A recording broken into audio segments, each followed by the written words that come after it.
Let me tell you, in America, there is an inheritance tax. So if, let's say, one has $100 million worth of wealth, and when he dies, he can only transfer probably 45% to his children. 55% is grabbed by government. Congress party Sam Pitroda के बयान के बाद completely expose हो गई। सबसे पहले घोषणा पत्र में सर्वे, मनमोहन सिंह का पुराना बयान जो कांग्रेस की लेगेसी है कि हम देश के संसाधन पर सबसे पहला अधिकार माइनॉरिटीज का मानते हैं, और अब इनके मैनिफेस्टो बनाने में जिनकी अहम भूमिका है वो सैम पित्रोड़ा का बयान कि संपत्ति के बंटवारे पर विचार होना चाहिए। अमेरिका का हवाला देते हुए इन्होंने कहा कि 55% संपत्ति सरकारी खजाने में जाती है।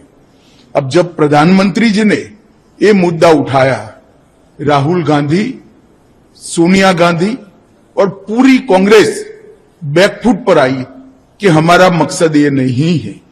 परंतु आज सैम पित्रोड़ा जी के बयान ने कांग्रेस का मकसद देश के सामने स्पष्ट कर दिया है। वो देश के जनता की निजी संपत्ति का सर्वे कर निजी संपत्ति को सरकारी खजाने में डालकर जो उन्होंने यूपीए के शासन में तय की थी प्रायोरिटी कि देश के संसाधन पर सबसे पहला अधिकार माइनॉरिटी और उसमें भी मुस्लिम लोगों का है, उस प्रकार से इसका बंटवारा करना चाहती है।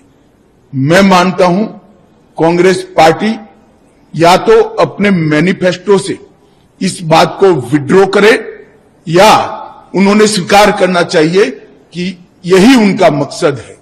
और देश की जनता को भी मैं अपील करना चाहता हूं, इनके महत्वपूर्ण नीति निर्धारण करने वाली लोगों की टीम के मुखिया सैम पित्रोड़ा के बयान को देश की जनता गंभीरता से ले। इनके मन में छुपी हुई मंशा क्या है आज बाहर आ गया है। इसका कॉग्निजेंस, इसका संज्ञान देश की जनता ने लेना चाहिए। और कांग्रेस पार्टी अगर ये नहीं करना चाहती तो अपने मैनिफेस्टो से सर्वे की बात को विड्रॉ करना चाहिए, ये घोषित करना चाहिए हमारी प्रायोरिटी माइनॉरिटी नहीं है, हमारी प्रायोरिटी गरीब है, जो हमारे देश के प्रधानमंत्री नरेंद्र मोदी जी ने कहा है देश के संसाधन पर सबसे पहला अधिकार देश के गरीब का, दलित का, आदिवासी का और पिछड़े का है। मैं मानता हूं देश की जनता ने आवाज मुखर करनी चाहिए और डिमांड भी करनी चाहिए। धन्यवाद।